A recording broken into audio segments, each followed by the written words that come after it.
పరిశుద్ధమైన మా తండ్రి, నీ సన్నిధిలో మమ్మల్ని చేర్చినారు, మీకు స్తోత్రాలు. సమస్త విధమైనటువంటి బలహీనతలను మీరు గుర్తించి మాకు తెలియకుండానే మీరు చేస్తున్నటువంటి సహాయం కొరకు నీకు వందనాలు. నీ సన్నిధిలో మమ్మల్ని బలపరచండి, నీ ఆత్మ ద్వారా మమ్మల్ని తాకండి, పరిశుద్ధాత్మ ద్వారా మమ్మల్ని వాక్యంలోనికి నడిపించండి. యేసునామం ముందు వేడుకొంచున్నాను తండ్రి, ఆమేన్. యాకోబు 5:16 రెండవ భాగం చూద్దాం. నీతిమంతుని విజ్ఞాపన మనఃపూర్వకమైనదై బహు బలము గలదై ఉండును. మన బలమంతా కూడా దేవుని యొక్క వాక్యమే. దాని తర్వాత ఏలియా గురించి ఉన్నాం. ఏలియా దేవునితో సంబంధం కలిగి దేవుడు ఏం చెప్తే అది చేస్తూ ఉన్నాడు. పలానా చోటుకి వెళ్ళి ఉండు అంటే అక్కడ ఉంటున్నాడు. ఆ వాక్యమే బలం. అక్కడ వెళ్ళడానికి నీకు విశ్వాసం ప్లస్ బలం. ఆ వాక్యం విధేయత చూపించినప్పుడు బలం. వాక్యం విధేయత చూపించడానికి వాక్యంలో నుండే వచ్చింది శక్తి. దేవునితో నువ్వు సహవాసం కలిగి దేవుడు ఏం మాట్లాడుతున్నాడు, నీతో ఏం మాట్లాడుతున్నాడు, రోజు ఏం మాట్లాడుతున్నాడు, అది నీకు బలం. అప్పుడు నువ్వు చేసే ప్రార్థన ఎఫెక్టివ్గా ఉంటుంది. మన ప్రార్థన ఎఫెక్టివ్గా ఉండడం లేదు. అంటే ఏమిటంటే దేవుడు నీతో మాట్లాడేటటువంటి అనుభవాలు లేవు. ఆయన మనల్ని నడిపించాలి, ఆయనతో మాట్లాడాలి. ఏది వస్తే అది మాట్లాడదు. సహజమైన పద్ధతిలో మనం మాట్లాడదు. సహజ స్థితిని మనం మించి ఉంటాం. ఎందుకు అని అంటే దేవుని స్వరం వింటూ ఉంటాం. దేవుడు చెప్పిన మాటలను గ్రహించి ఆయన చెప్పిన మాట ప్రకారం చేస్తూ ఉంటాం. కానీ ఎవరో చెప్పిన మాటలు మనం వినం. మా తల్లిదండ్రులు చెప్పిన మాట వినలేం. తల్లి ఇలాగ అంటుంది, మా ఇంటి వాళ్ళు ఇలాగ అంటున్నారు. ఆ మాటలు ఇంకా ఉన్నాం మనం. ఎందుకంటే దేవుడు ఏమంటున్నాడు, నువ్వు మాట్లాడే మాటలు సహజమైన మాటలు మాట్లాడు, కానీ దేవుని మాటలు మాట్లాడట్లేదు. దేవుడు ఇలా చెప్పాడు, దేవుడు ఎలా ఉండమంటున్నాడు, దేవుడు అలా ఉండమంటున్నాడు, కావలసినవన్నీ నేనే చేస్తానంటున్నాడు. అటువంటి సంబంధం నీకుంటే నువ్వు చాలా బలంగా ఉంటావు. మొబైల్లో నువ్వు మాట్లాడుతున్నప్పుడు నువ్వేం మాట్లాడుతూ ఉంటావా, లేకుండా అవతల వాళ్ళు కూడా మాట్లాడుతూ ఉంటారా? అవతల వాళ్ళు ఇంటర్నెట్ నీకు తెలుస్తుందా లేదా? ప్రార్థన చేసుకుంటూ పోతా ఉన్నాం. ఆయన ఏమంటున్నారు అనేది మనం గమనించలేకపోతాం. ఎస్ఆర్ నువ్వు మాట్లాడుతున్న మాటలు ఆయన వింటున్నాడు. ఈ కన్ఫర్మేషన్ నీకు ఉండాలి. ఇది దేవునితో నీకు ఉన్నట్టు సంబంధం. కొంచెం ప్రార్థన చేసినా కానీ దానికి నీ జవాబు వెంటనే నీకు తెలుస్తుంది. ఆత్మ ద్వారా తెలుస్తుంది, వాక్యం ద్వారా తెలుస్తుంది. చాలాసార్లు సమస్యలతో వస్తాయి. నువ్వు బాగా ప్రార్థన చేసుకుని వస్తే ఇక్కడ రాగానే మనం ఏం చేయాలి? రాగానే హృదయం సిద్ధం చేసుకో.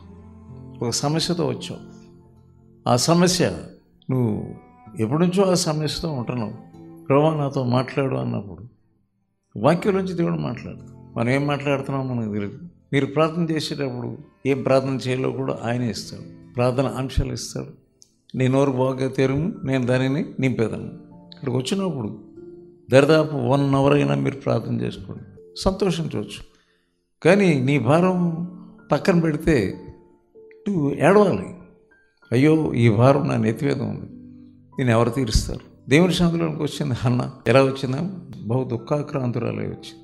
ఏలి ఏమంటున్నాడంటే నువ్వు తాగేసి వచ్చావా అన్నట్టుగా మాట్లాడుతున్నాడు. ఆమె ఏమంటుందంటే నేను బహు దుఃఖాక్రాంతురాలైనా.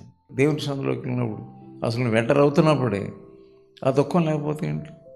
మనం దిద్దుకోవాల్సింది చాలా ఉంది. దేవుని సన్నిధిలోకి వెళ్ళినప్పుడు అనాలోచనగా మనం ఉండు. ప్రసంగిలో ఏమో 5:2 నీవు దేవుని సన్నిధిని అనాలోచనగా పలుకుటకు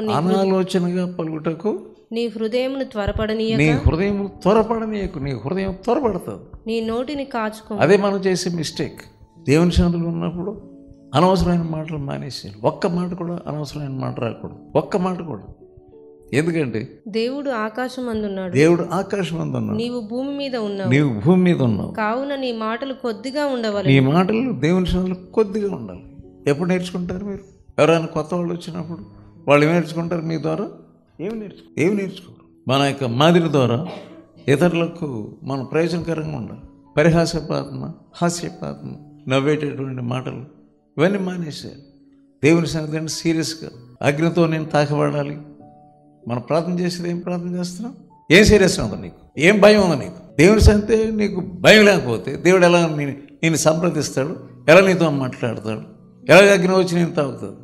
ఆ బలిపీఠంలో ఉన్న అగ్నిని మనం ఆర్పడం. అది అసలు నీకు భారం లేదా? నీ కుటుంబం మీద భారం లేదా? నీ భార్య మీద భారం లేదా? నీ పిల్లల మీద నీకు భారం లేదా? పక్క వాళ్ళ మీద నీకు భారం లేదా? ఏం చూపిస్తుందంటే నీకు భారం లేదు.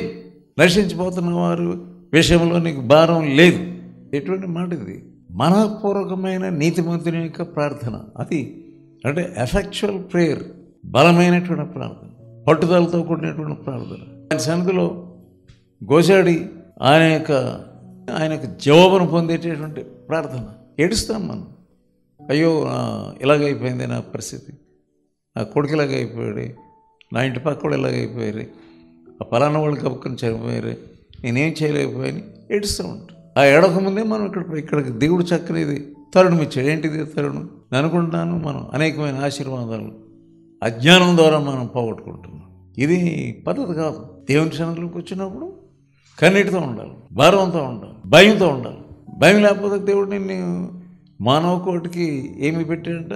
యెహోవా యందు భయం కలిగి ఉండటం అనేది దేవుడు మానవ కోటికి పెట్టాడు. మొట్టమొదటి క్రైస్తవుడికి ఉండవలసింది దేవుని భయం ఉండాలి. అంతే. ఏం చేస్తున్నా కానీ దేవుడు చూస్తున్నాడు. నువ్వు సరైన ప్రార్థన చేయకపోతే మనం ప్రార్థన చేయనట్టే లెక్క. మన విశ్వాసం అంటే సరైన ప్రార్థన చేసేవాడు, మనపూర్వకంగా ప్రార్థన చేసేవాడు, మారుమనసు పొందినవాడు. మారుమనసు పొందిన వారు మనపూర్వకంగా చేయలేరు. వాడు మామూలు ఏదో ఒక్కంటస్ ప్రార్థన చేసేస్తారంటే మనసుతో చేస్తారు. ముందుగా ఏ వాక్యం వింటున్నాం? ప్రతి వారం వాక్యం వింటున్నాం. ఏమవుతుంది వాక్యం అంతా? వాక్యం తీసుకెళ్ళి చేతబొట్లు పడేస్తున్నారు అంత. మనకు ప్రార్థన లేకపోతే దేనికి ప్రయోజనకరంగా మనం ఉండం, మనం ప్రయోజనకరంగా ఉండం. ఇక్కడ వస్తున్నామంటే సంథింగ్ మస్ట్ కమ్అవుట్. దేనికి ప్రార్థన చేస్తున్నాం అనేది రిజల్ట్ చూడకుండా, ఆ ప్రార్థనలో నీకు సంతోషం లేకుండా, దేవునితో సంబంధంలో సంతోషం లేకుండా, మహాగణుడు, మహోన్నతుడు, మహోన్నతమైన స్థలములలో నివసించేవాడు. మరి ఆయన ఎవరిని దృష్టిస్తాడు? నలిగిన హృదయములు కలిగినటువంటి వారిని దృష్టిస్తాడు. ఆయన ఉద్యమింపజేయడానికి ఆయన సిద్ధంగా ఉన్నాడు. నేను ఉద్యమింపజేయాలంటే సిద్ధపాటు ఎలా ఉంది? సిద్ధపాట్లు ఏదైనా సిద్ధపాటు ఉంటుంది. ప్రయాణానికి వెళ్ళాలని సిద్ధపాటు ఉంటుంది, ఒక మ్యారేజ్కి వెళ్ళాలని సిద్ధపాటు ఉంటుంది, ఏదైనా పని చేయకుండా సిద్ధపాటు ఉంటుంది. ఇక్కడ పనులన్నిటికంటే చాలా ప్రాముఖ్యమైన పని ప్రార్థన, సిద్ధపాటు. ఇది దేవుని తలంపులు మనకు అవసరం లేదా? ఆ హన్న భారంతో వచ్చింది, వెళ్ళేటప్పుడు భారం తీరి వెళ్ళింది, మారి వెళ్ళిపోయింది. అంతే. నేను మారాలి అనేటటువంటి మనసుతో మనం రాకపోతే ఎట్లాగా? నేను పాత మనిషిలాగా ఉండకూడదు, నేను ఆత్మ ద్వారా తాకబడాలి, పరిశుద్ధాత్మ నాపై పని చేయాలి అనే భారంతో మనం రాకుండా మన ఇష్టం వచ్చినట్లు వస్తే దేవుడు చాలా దుఃఖపడతాడు, చాలా చాలా చాలా దుఃఖపడతాడు. అంటే వినటం వలన విశ్వాసం వచ్చును. రోమా 10వ అధ్యాయం 17వ వచనం. దేవుని స్వరం నువ్వు వింటూ ఉంటుంటే నువ్వు చేసే ప్రార్థన దేవుడు వింటాడు అని ప్రార్థన చేస్తావు, నీకు విశ్వాసం వస్తుంది. ఆయన స్వరం వింటానంటే నీకు విశ్వాసం వస్తుంది. వాక్యం చదువుతూ ఉంటే నీకు విశ్వాసం వస్తుంది. కొంత వాక్యం ధ్యానించుకోవాలి, జీర్ణం చేసుకోవాలి. వాక్యంతో నింపబడి మనం ఇక్కడికి వచ్చినప్పుడు నువ్వు చేసే ప్రార్థనలు ఎలా ఉంటాయి? బలంగా, ఎఫెక్టివ్గా ఉంటాయి, మనఃపూర్వకంగా ఉంటాయి, విత్ హోల్ హార్ట్, నీ హృదయం ఎంతటితో ఉంటాయి. ఫిలిప్పీయులకు రాసిన పత్రిక 4వ అధ్యాయం 19వ వచనం. తన ఐశ్వర్యం చొప్పున మీ ప్రతి అవసరమును తీర్చు. ప్రతి అవసరం, ప్రతి ఇండివిజువల్గా, నీకు వ్యక్తిగతంగా, కుటుంబంగా ప్రతి అవసరం తీర్చు. పైగా 4 మన చుట్టూ ప్రార్థనా పరులు ఉన్నప్పుడు ముందు నా గురించి ప్రార్థన చేయండి, నా కుటుంబం గురించి ప్రార్థన చేయండి, నా పరిస్థితి ఎలా ఉన్నది, మన భారం, మన కుటుంబ భారం మర్చిపోయి మనం ప్రవర్తిస్తే ఎట్లాగా? ప్రతి అవసరమును తీర్చుని. ఏ అవసరమైనా సరే తీరుస్తారు. మా అమ్మాయి రూతు స్కూల్కి పంపిస్తున్నారు. ఫస్ట్ టైం స్కూల్కి పంపిస్తున్నప్పుడు వాళ్ళు ఏమన్నారంటే, కాన్వెంట్ స్కూల్ అంటే ఏంటంటే అన్నీ ఉండాలి, వాటర్ బాటిల్ ఉండాలి, షూ ఉండాలి, బ్లాక్ షూస్ లేకుండా రావద్దన్నారని వచ్చింది. నేనేం చెప్పానంటే వీళ్ళు ప్రార్థన చేసుకోమని చెప్పి, ప్రార్థన చేసుకో, దేవుడు ఇస్తాడు. ప్రార్థన చేయగా 2వ రోజుని నాకు తెలియకుండానే మా ఇంట్లోనే ఆమె కరెక్ట్గా సరిపోయేటటువంటిది ఎక్కడి నుంచి వచ్చినా మాకు తెలియదు, బ్లాక్ షూస్. సో దాని తర్వాత వాటర్ బాటిల్ లేకుండా రాకూడదన్నారు. మళ్ళీ ప్రార్థన చేసుకోమని ప్రార్థన చేసుకుంటే మళ్ళీ వాటర్ బాటిల్ ఒకటి దొరికింది. మనకి ఏదైనా అవుతే మాకు అది కావాలి, మాకు ఇది కావాలి, ఏదో కావాలి అంటూ ఏం నేర్చుకోవాలి మీరు? ప్రతి చిన్నది, ప్రతి అవసరం ఉంది అక్కడ. బైబిల్ నీ యొక్క జీవితం నెరవేరిపోతే ఎట్లాగా? ప్రతి చిన్నది నెరవేరాలి. నీకేం కావాలంటే దేవుణ్ణి అడగాలి, దేవుడు ఇస్తాడు. నీకు ఏమి ఇష్టమో, మీకు ఏది ఇష్టమో అది అడగండి, ఆయన మీకు ఇస్తాడండి. బైబిల్లో దేవుని సన్నిధిలో ప్రార్థన చేస్తున్నప్పుడు, దేవుని చిత్తమైనటువంటి మన కోరికలను దేవుని సన్నిధిలో మనం ప్రార్థన చేస్తున్నప్పుడు ఆయన తప్పకుండా మనకు సహాయం చేస్తాడు. 1 పేతురు 5వ అధ్యాయం 7వ వచనం చూడు. ఆయన మిమ్మల్ని గూర్చి చింతించుచున్నాడు గనుక, ఆయన మిమ్మల్ని గురించి చింతించుచున్నాడు గనుక మీ చింత యావత్తు ఆయన మీద వేయుడి. నీ చింత యావత్తును ఆయన మీద వేయండి. అక్కడ పరిగెడతాం, ఇక్కడ పరిగెడతాం, బంధువుల మీద ఆధారపడతాం, ఎవరి మీద ఆధారపడతాం. చింత యావత్తును ఎప్పుడు కూడా భక్తి జీవితంలో ఒకరి మీద ఆధారపడడం అనేది మానేసి చాలా మటుకు ఆయన మీద వేయాలి. ఆయనే అవతల వారి యొక్క మనసులో పనిచేస్తాడు. నువ్వు పలానా వాళ్ళ మనసులో పనిచేయ, నువ్వు చెప్పవసరం లేదు ఆయనకి. నీ చింత యావత్తు ఆయన మీద మోపుడు. ఎందుకంటే నీ చింత యావత్తును ఆయన భరిస్తున్నాడు. జార్జ్ ముల్లర్ అనే ఒక ఆయన ఉన్నాడు. ఆయన ఏమి నిర్వహించాడు? ఆయన కొన్ని వేల మంది పిల్లలు ఉండేవారు. ఒక రోజున అకస్మాత్తుగా గుర్తించాడట ఏమీ లేవు. అప్పుడు అన్నారంటే వాళ్ళు, రేపుకి ఏమి లేవండి అన్నారు. స్టాఫ్ మెంబర్స్లో ఇద్దరిని పిలిచాడట, ప్రార్థన చేయండి అన్నారు. వాళ్ళిద్దరు ప్రార్థన చేశారు. నెక్స్ట్ టైం మార్నింగ్ గేటు తెరిస్తామని వెళ్తే గేటు వెళ్ళట్లేదు, గేటు అవతలకి వెళ్ళట్లేదు. ఇప్పుడు ఏంట్రా అని బ్యాక్ డోర్ నుంచి వెళ్ళి ఎందుకు గేటు వెళ్ళట్లేదు అని చూస్తే ఎన్నో బాక్సులు వచ్చేసి ఉన్నాయంట. ఆ బాక్స్ నిండా ఆహారం ఉందంట, పెద్ద పెద్ద పెట్లు మొత్తం. గేటు కూడా లోపల వచ్చాడు.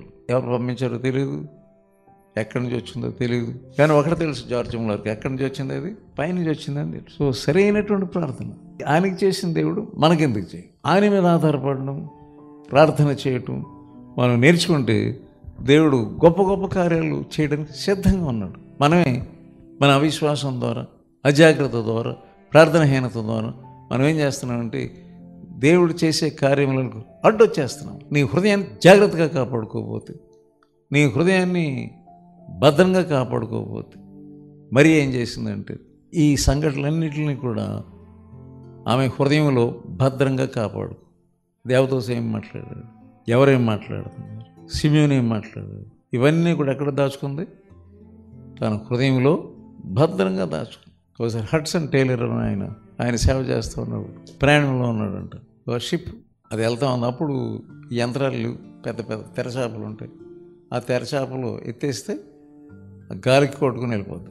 కానీ అకస్మాత్తుగా అంటే ఎక్కడికైనా వెళ్ళాలంటే తెరచాపలు ఎత్తేసి చుక్కని పెట్టుకుంటారు. అంత ఆ చుక్కని ప్రకారం అదేం గాలి కొడుతూ ఉంటుంది, చుక్కని ప్రకారం వెళ్ళిపోతూ ఉంటుంది. ఆ వార్డ్ కెప్టెన్ వచ్చాడట, హడ్సన్ టైలర్ దాంట్లో ఉన్నాడు. ఇంకేముందని మన పని అయిపోయింది అంటున్నాడంట. ఏమైంది అంటే మన వాడ కొట్టుకుపోతుంది, ఎందుకంటే గాలి లేదు, ఇది ఏదో ఒక ద్వీపం మీద కొట్టుకుపోతుంది.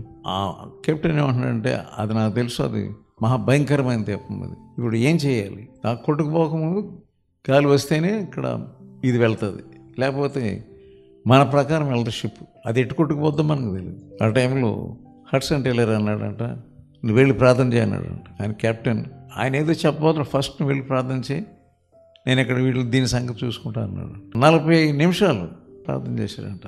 ఇప్పుడు హడ్సన్ టైలర్ ఆయన దగ్గరికి వెళ్ళవలసి వచ్చిందంట. రాబోయే బాబోది ఇంకా ఏదైనా అయిపోతుంది, గాలి బ్రహ్మాండమైన మామూలు గాలికి ఇది ఇంకేదో అయిపోతుంది, దీనికి ప్రకృతి కొని రానంటే అప్పుడు ఆయన రాగానే తెరచాపలు ఎత్తగానే సరిగ్గా ఆ షిప్ ఏ లెవెల్లో ఉండాలో ఆ లెవెల్కి వచ్చేసింది. ప్రార్థనలోనే గాలి వచ్చింది. మనకి ఏది కావాలి?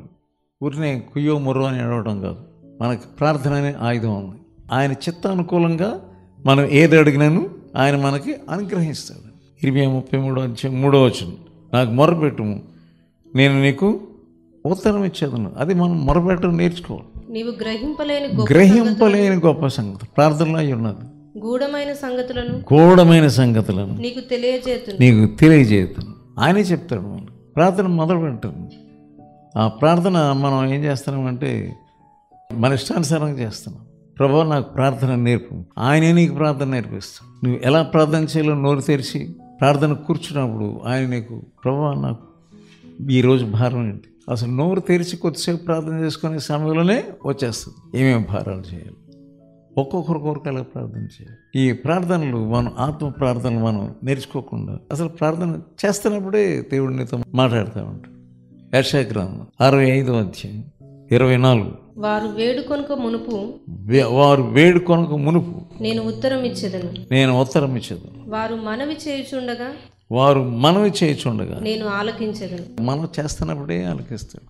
ప్రార్థన చేస్తుండగానే వచ్చేస్తుంది జవాబు. మనం ఏదో బైబిల్ తెరిచి అటు తెరిచి ఇటు తెరిచి అవసరం లేదు. నీ మనసులోనే అర్థమైపోతుంది నీకు నా ప్రార్థన వింటున్నాడు. కొంతమంది చక్కపడతారంటే మేము అడిగినటువంటి మనవులన్నీ మేము పొందుకున్నామని మేము నమ్ముతున్నాం, పొందుకున్నాం తండ్రి ఆమేననేస్తాడు. ఏదో ఒక రకంగా మనం పొందుకుంటున్నామనే విశ్వాసాన్ని నీకు ఇస్తాడు. అలా ప్రార్థన చేయాలి. ఆయన యొక్క ఐశ్వర్యంలో నుంచి, మహదైశ్వర్యం నుంచి, మహిమలో నుండి నీ యొక్క అవసరతలను ఎందుకు తీర్చలేడు? మన ప్రార్థనలు ఎలా ఉండాలంటే మన యొక్క మనసు ప్రార్థన చేస్తున్నప్పుడు ఆయన మనసులో కలిసిపోవాలంతే. ఆయన మనసు మనలోనికి రావాలి. ఆయన మనసు ఏంటో మనం తెలుసుకోవాలి. అంతేగాని స్వార్థపూర్వకంగా నీ మనసుతో నువ్వు ప్రార్థన చేసుకోవడం కాదు. మత్తయి సువార్త 7వ అధ్యాయం 7వ వచనం. అడుగుడి మీకు ఇయ్యబడును, వెదకుడి మీకు దొరుకును, తట్టుడి మీకు తీయబడును. అడుగు ప్రతివాడును పొందును, వెతుకువానికి దొరుకును, తట్టువానికి తీయబడును. తట్టువానికి తీయబడును. ముందేంటి?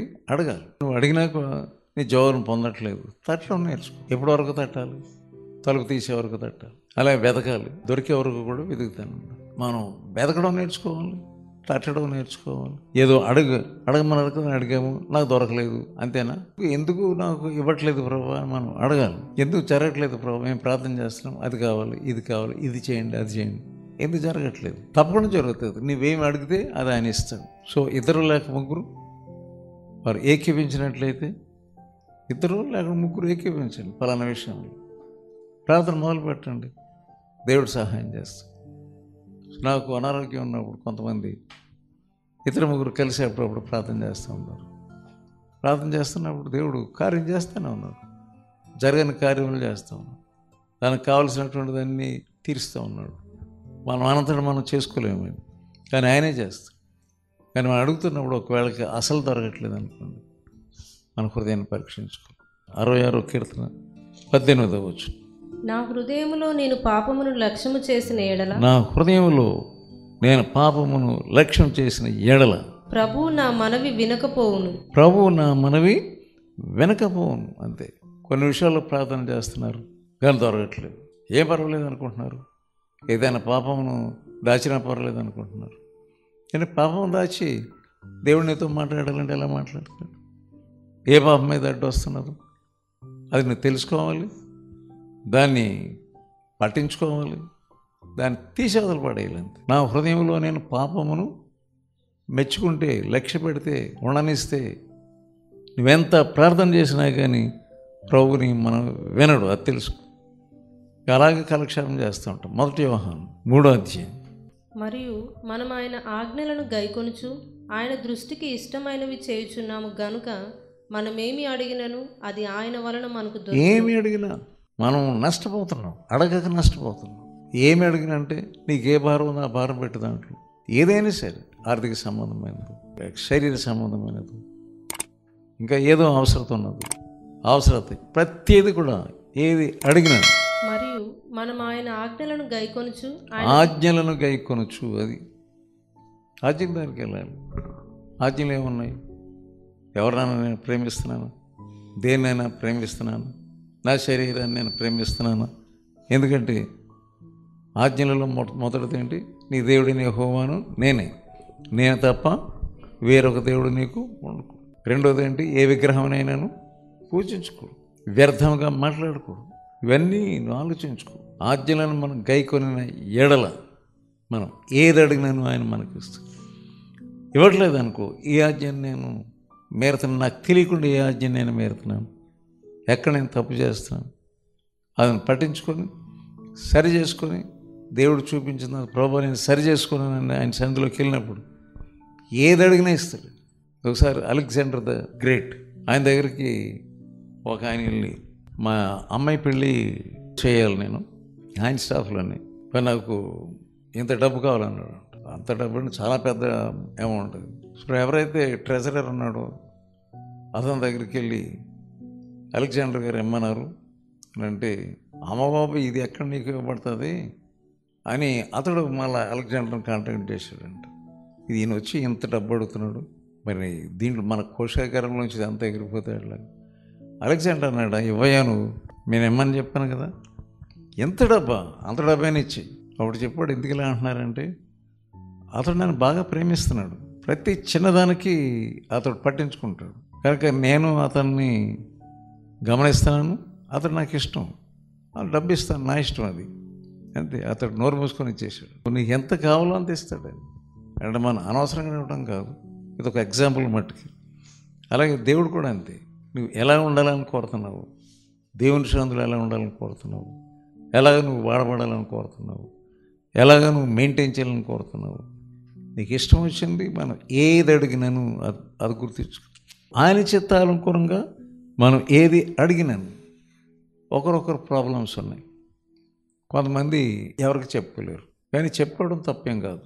ఈ ప్రాబ్లం నీకు జరుగుబాటు కాకపోయినా, ఎందుకంటే ఒకరికొకరు ప్రార్థన చేసుకుంటాను, ఒకరి భారములను ఒకరు వహించు. గలతీయులకు రాసిన పత్రిక 6వ అధ్యాయం 2వ వచనం. ఒకని భారములను ఒకడు భరించి. ఒకని భారం, ఇది సహవాసం అంటే. సో నీ భారాలే నువ్వు ఉదయం నుండి సాయంకాలం వరకు నీ భారమే.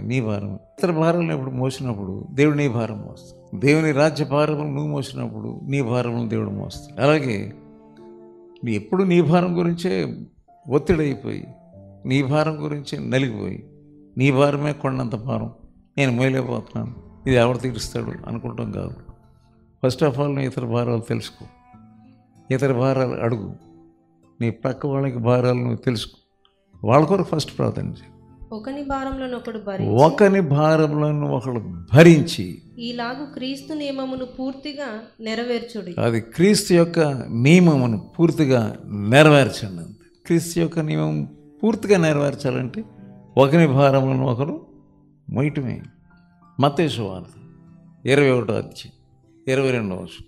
మరియు మీరు ప్రార్థన చేయనప్పుడు వేటిని అడుగుదురు అవి దొరికినవని నమ్మిన ఎడల మీరు వాటన్నిటినీ పొందుదురు. మనం రోజు చేసేస్తాం కొన్ని భారాలు, కానీ ఇది జరుగుతుందా అన్నప్పుడు కోరదు. ఏంటంటే నమ్మిన ఎడల ఎన్నో భారాలు ఉన్నాయి. మనం చేయవలసి ప్రతిదీ లిస్ట్ పెట్టుకోండి. 1 యోహాను 5వ అధ్యాయం. ఆయనను బట్టి మనకు కలిగిన ధైర్యం ఏదనగా ఆయన చిత్తానుసారంగా మనం ఏది అడిగిన ఆయన అడిగేది ఆలకించునన్నది. ఆయన చిత్తమా కాదా? ఆయన చిత్తానుకూలంగా ఏది అడిగినాను ఆయన మనకు తప్పకుండా అనుగ్రహిస్తాడు. యాకోబు 5వ అధ్యాయం 17వ వచనం. ఏలియా మన వంటి స్వభావము గల మనుషుడే వర్షింపకుండునట్లు అతడు ఆసక్తితో ప్రార్థన చేయగా 3.5 సంవత్సరముల వరకు భూమి మీద వర్షింపలేదు. ఆయన బలహీనతలు ఉన్నాయి. వర్షం కావాలన్నప్పుడు వర్షం వచ్చింది, వర్షం ఆగమన్నప్పుడు వర్షం ఆగింది, అగ్ని దిగమన్నప్పుడు అగ్ని దిగింది. ఆయన ఏం ప్రార్థన చేసినా జరిగింది. కానీ బైబిల్ ఏం చెప్తుంది? ఆయన మన వంటి మనుషుడే, మనం అంటే బలహీనతలు కలిగిన వాడే, కానీ మనపూర్వకంగా ప్రార్థన చేశాడు. అతడు బయలు ప్రవక్తలను ఎప్పుడైతే అగ్ని దిగొచ్చిందో బయలు ప్రవక్తలను 450 మందిని చంపేశాడు. ఒక్కడే సింగిల్ హ్యాండ్. కానీ ఇంకా 450 మంది ఎక్కడున్నారు? వాళ్ళు యెజెబెలు యొక్క ఆధ్వర్యంలో ఉన్నారు. సో వెళ్ళాడు, ఆహాబు దగ్గరికి వెళ్ళి అతను చేయవలసిన పని చేయలేదు. ఏం చేయాలి? వెళ్ళగానే అతడు వేగంగానే వెళ్ళాడు, చేయవలసిన పని చేయలేదు. 450 మంది చంపేశాడు.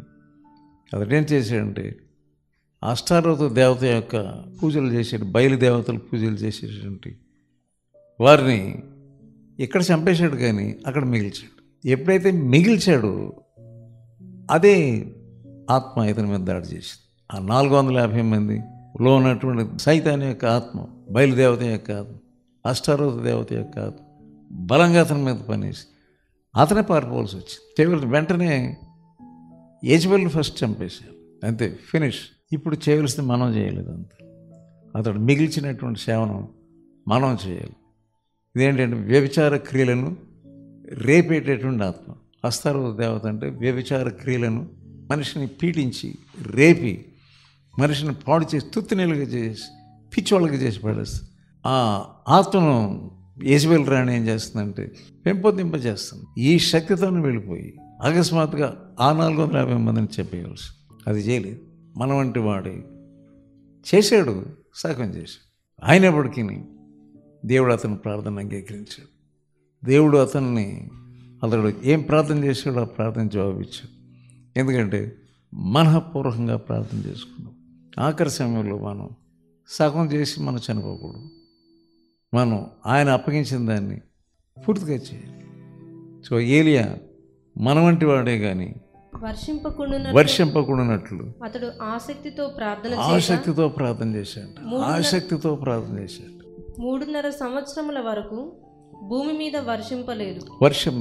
అతడు మరలా ప్రార్థన చేయగా నీకు ఏది ఇష్టమో దేవుని చిత్తము ప్రార్థన చేసేయటం, దేవుడు సహాయం చేస్తాడు. మళ్ళా 3.5 సంవత్సరాల తర్వాత మళ్ళా కురమని ప్రార్థన చేయగా దేవుడు దాన్ని ఏం చేశాడంటే విన్నాడు. అంతే. హెబ్రీయులు రాసిన పత్రిక 4:14. ఆకాశ మండలం గుండా వెళ్ళిన దేవుని కుమారుడైన యేసు అను గొప్ప ప్రధాన యాజకుడు మనకున్నాడు. అది మనకి ప్రధాన యాజకుడు ఉన్నాడు, మన కొరకు ప్రార్థన చేసి విజ్ఞాపన చేసేటటువంటి గొప్ప ప్రధాన యాజకుడు. గనుక మనము ఒప్పుకొనిన దానిని గట్టిగా చేపట్టుదాము. మన ప్రధాన యాజకుడు మన బలహీనతలయందు మనతో సహానుభవం లేనివాడు కాడు గాని, మన బలహీనతలయందు సమాన అనుభవం లేనివాడు కాదు గాని సమస్త విషయములలోను మన వలనే శోధింపబడినను ఆయన పాపము లేనివాడుగా ఉండెను. గనుక మనము కనికరింపబడి సమయోచితమైన సహాయం కొరకు కృప పొందునట్లు ధైర్యముతో కృపాసనము యొద్దకు చేరుదాము. మన కృపాసనం ఉన్నది, మెర్సీ సీట్. ఆ కృపాసనం దగ్గరికి ధైర్యంగా వెళ్ళాలి. బలహీనతలు ఉన్నాయా, మన బలహీనతలు చెప్పుకోవాలి. ఏదైనా దాగి ఉన్నదా, ఉన్నట్లుగా చెప్పుకోవాలి. అప్పుడు మనకు ధైర్యం వస్తుంది. ఏదైనా సరే ఉన్నట్లుగా చెప్పుకొని మన ప్రార్థన ఆయన చిత్త ప్రకారం ప్రార్థన చేసినప్పుడు, మనకి ఏది ఇష్టమో అది అడిగినప్పుడు ఆయన తప్పకుండా మనకు సహాయం చేస్తాడు. మన అవసరాలు మనకు తెలుసు, కానీ వాక్యం తెలియకుండా, చిత్తం తెలియకుండా, ఆయన స్వరం మనం వినకుండా, వాక్య బలం లేకుండా ఎంత ప్రార్థన చేసినా ప్రార్థనలకు మనకు జవాబు రాదు. ఓపికతో ఫలించు అనే పుస్తకాన్ని చదివి అనేకులు మేలు పొందుచున్నారు. ప్రతి ఒక్కరూ తప్పక చదవాల్సిన పుస్తకం. ఈ పుస్తకాన్ని చదువుతున్నప్పుడే పరిశుద్ధాత్మ శక్తి బలంగా మీపైన పనిచేస్తుంది. ఈ ఆధ్యాత్మిక పుస్తకం కొరకై వెంటనే మమ్ములను సంప్రదించండి. సమర్పణ పత్రిక. ఈ పత్రిక మిమ్ములను సూక్ష్మంగా పరిశీలించి దైవవాక్యాన్ని అందించి మీ జీవితంలో విశ్వాసం యొక్క అవసరతను తెలియజేస్తుంది. ఈ పత్రిక చదివిన కొందరు రక్షణ పొందడమే కాక దైవ సేవలో కూడా పాల్పొందుచున్నారు. మరెన్నో ఆధ్యాత్మిక పుస్తకములు మీ కొరకు సిద్ధంగా ఉన్నవి. మా చిరునామా బి ముఖర్జీ, సమర్పణ మినిస్ట్రీస్, చిన్నగొలపాలెం, వయా మొగుల్తూరు, పశ్చిమ గోదావరి జిల్లా. Pin code 534281. మా ఫోన్ నంబర్ 9542037489, 9390108373.